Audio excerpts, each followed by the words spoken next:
আসসালামু আলাইকুম। BD life diary চ্যানেলের পক্ষ থেকে আপনাদের সবাইকে অনেক অনেক শুভেচ্ছা। দেশ এবং দেশের বাহিরে যে যেখান থেকে বসে আমার এই ভিডিওটি দেখা শুরু করেছেন না কেন, আশা করছি আল্লাহ তাআলার অশেষ রহমতে আপনারা সবাই ভালো আছেন। সকলের দোয়ায় আলহামদুলিল্লাহ আমরাও ভালো আছি। আজকে আপনাদের সামনে আমি কোনো রেগুলার ভিডিও দিচ্ছি না, আমার কিচেন ট্যুরটা আমি শেয়ার করছি। যদিও এর আগেও আমার চ্যানেলে আমার কিচেন ট্যুরটা দেয়া আছে, তবে অনেক কিছুই মডিফাই হয়েছে, তো সেগুলোই আপনাদের সাথে নতুন করে আবার তুলে ধরতে চাচ্ছি। যদিও আমি তেমন একটা ভালো গুছাতে পারি না বা সাজাতে পারি না, এই বিষয়ে দক্ষতা আমার খুবই কম। তবুও প্রতিনিয়ত চেষ্টা করে যাচ্ছি যেটুকু নলেজ আছে সেটুকু কাজে লাগিয়ে সুন্দর করে গুছিয়ে রাখার জন্য। আশা করছি সম্পূর্ণ ভিডিওটা দেখলে আপনাদের ভালো লাগতে পারে। গ্যাসের চুলাটার ঠিক বাঁ সাইডে আমি একটা র্যাক রেখেছি, তো এর আগের ভিডিওটাতেও দেখেছেন হয়তো কিছু না কিছু মডিফাই হয়েছে। তো এখানে আমি ক্লিনজিং, তারপরে ভিম লিকুইড, এখানে রান্নার তেলগুলো আছে, এই যে এটা সয়াবিন তেল আর এটা হচ্ছে ভিনেগার। তো ভিনেগার নর্মালি অনেক কাজেই কিন্তু আমাদের প্রয়োজন, তাই এখানেই হাতের কাছে রেখেছি যেন সহজেই খুঁজে পেতে পারি। ঠিক তার নিচের তাকটায় আমি রেখেছি আমার গ্লাসগুলো, মগগুলো। তো যেহেতু রমজান মাস চলছে তাই একটু শরবতের কাজ বেশি হয় বাসায়, তাই গ্লাসগুলো সামনেই রেখেছি। যেহেতু বাসায় দুজন মানুষ তাই কিন্তু বেশি একটা প্রয়োজন হয় না, সেই হিসেব করেই আমি সব কিছু গুছিয়েছি। আর এই যে দেখতে পাচ্ছেন মগটা, এটা আমি রান্নার সময় ব্যবহার করি পানি নেওয়ার জন্য। তো এটায় পানি পাশে রেখে তারপরে আমি রান্না করি। আমি র্যাকটার ঠিক সাইডে ছোট একটা হ্যাঙ্গিং করে রেখেছি। এটা আমি পেয়েছিলাম আমার স্টিলের প্লেট র্যাকের সাথে। তো এটার মধ্যে আমি লুসনি রাখি সব সময়, তো আমার কাছে হেল্পফুল মনে হয়। আপনাদের কাছে কেমন লেগেছে আমাকে জানাতে পারেন। আর এই নিচেই আমার গ্যাসের চুলাটা। আপনাদের মধ্যে যারা আমার রেগুলার ভিউয়ার আছেন, তো তারা তো আমার এই চুলাটাকে সবসময় দেখেন। আর আমি এই চুলার সাইডে একটা প্লান্ট রেখেছি, দেখতেই পাচ্ছেন। তবে এটাকে মাঝে মধ্যেই মুভ করি, যখন যেখানে ভালো লাগে তখন সেখানে রাখি। আর চুলাটার উপরে ঠিক এই ছোট একটা জ্বালানায় রয়েছে।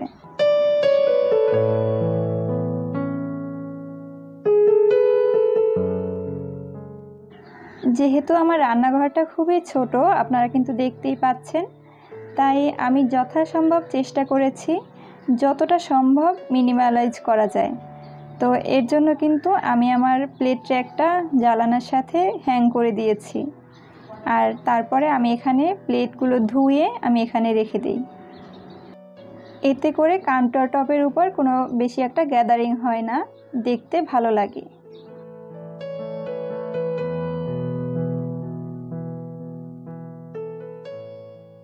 অনেকের মনেই হয়তো প্রশ্ন থাকবে যে আমি এটা কীভাবে হ্যাঙ্গিং করেছি। তো এই যে দেখে নিন, আমি আসলে নামটা ভুলে গিয়েছি। আপনারা চাইলে স্ক্রিনশট দিয়ে দোকানে গিয়ে দেখালেই দিয়ে দিবে তারা। তো আমি এভাবেই ভালোভাবে আটকিয়ে দিয়েছি, এটা খোলার কোনো চান্স নেই। অনেক দিন যাবৎ ব্যবহার করছি, কোনো অসুবিধা হয়নি।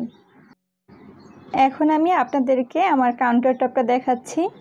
তো দেখতেই পাচ্ছেন কত ছোট একটা কাউন্টার টপ, সর্বোচ্চ 1 হাত হতে পারে। তো এই ছোট কাউন্টার টপের মধ্যেই আমি আমার রেগুলার রান্নাবান্নার কাজগুলো করে থাকি।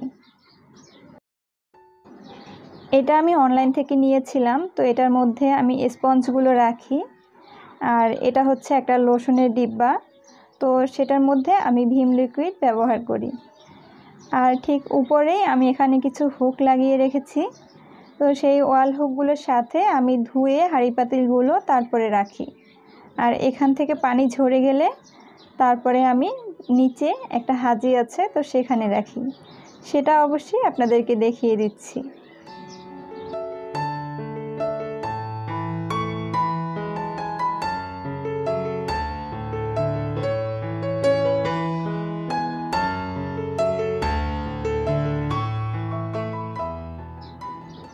চুলার ঠিক উপরে আমি ডান সাইডে একটা হ্যাঙ্গার ঝুলিয়ে রেখেছি, তো এই যে হ্যাঙ্গারটা আছে, এর সাথে আমি বিভিন্ন জিনিস ঝুলিয়ে রেখেছি যেগুলো ঝুলানো যায়।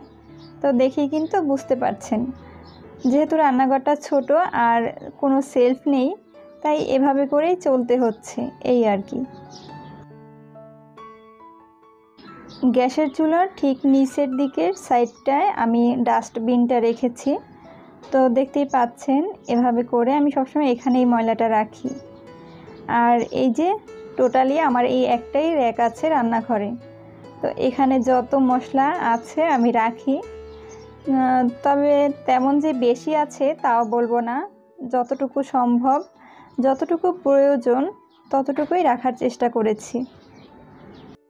এখানে শুধু আমার প্রতিদিনের রান্নাবান্নায় যেসব জিনিসগুলো লাগে সেগুলোই রাখা আছে। তো শুকনো মরিচ, তারপরে চিনির বাটা, আর এটা হচ্ছে মশলা। তো এটার সাথে আপনারা অনেকেই হয়তো পরিচিত আছেন। এখানে হলুদ গুঁড়ো, মরিচ গুঁড়ো, আর লবণ, জিরার গুঁড়ো এগুলো রাখি। আর এখান থেকে নিয়েই আমি রান্নাবান্নার কাজগুলো করে থাকি। তারপরের একটা সেলফে এই যে আমি এখন যেহেতু রমজান মাস, তাই ছোলা রাখা আছে, যখন যেটা প্রয়োজন তখন সেটা রাখি। আর এই যে একটা ওটস, আর বিভিন্ন ছোট ছোট বয়মে বিভিন্ন প্রয়োজনীয় জিনিসগুলো রাখা আছে। আর নিচে দুইটা ঝাঁফি দেখতে পাচ্ছেন বাস্কেটের মতো, তো সেই বাস্কেটের মধ্যে আমার সব ধরনের ছোট ছোট মশলাগুলো রাখা আছে। আর এই যে ড্রামটা দেখতে পাচ্ছেন, এই ড্রামটার মধ্যে আমি চাল রাখি। তো চাল প্রায় অর্ধেকের মতো আছে, তাই অন্ধকারে দেখা যাচ্ছে না। তো অনেকেই জিজ্ঞেস করবেন যে আমি আদার্স মশলাগুলো কোথায় রাখি, তাও দেখিয়ে দিচ্ছি ইনশাল্লাহ, সাথে থাকুন। আর এই যে এই হাঁড়িটার মধ্যে আমি রেগুলার হাঁড়ি, পাতিল, বাটি, বক্স সব কিছু ধুয়ে এটার মধ্যে রাখি। জানি আপনাদের এর চেয়ে অনেক ভালো, অনেক সুন্দর রান্নাঘর। তো কি করব বলুন, আমার যেটুকু আছে তো আমি সেটুকুর মধ্যেই থাকার চেষ্টা করছি, যেভাবে ভালো হয়। তবে ইনশাল্লাহ আশা রাখছি আমারও একসময় ভালো একটা রান্নাঘর হবে। দোয়া করবেন আমার জন্য। আর এই যে সিঙ্কের ঠিক সাইডেই আমি বিভিন্ন বয়ামগুলো রেখেছি। এখানে আটা আছে, চালের গুঁড়ো আছে, তারপরে ময়দা আছে। তো একটা হাঁড়িও রাখা আছে দেখতে পাচ্ছেন।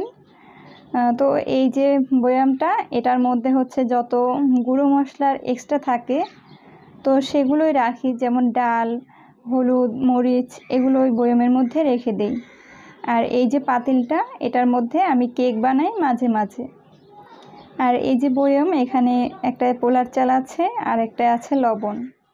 তো চেষ্টা করেছি যতটুকু সম্ভব রাখার। কেমন হয়েছে আমাকে কমেন্টস করে জানাতে পারেন।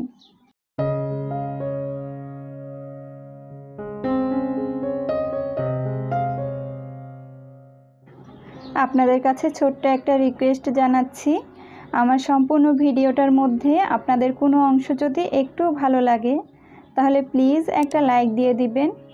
আর আপনি যদি আমার চ্যানেলে আজকে নতুন হয়ে থাকেন, চাইলে আমার চ্যানেলটি সাবস্ক্রাইব করে আমার পাশে থাকতে পারেন। সম্পূর্ণ লুকটা এক নজরে দেখিয়ে দিচ্ছি, কেমন হয়েছে জানাবেন কিন্তু।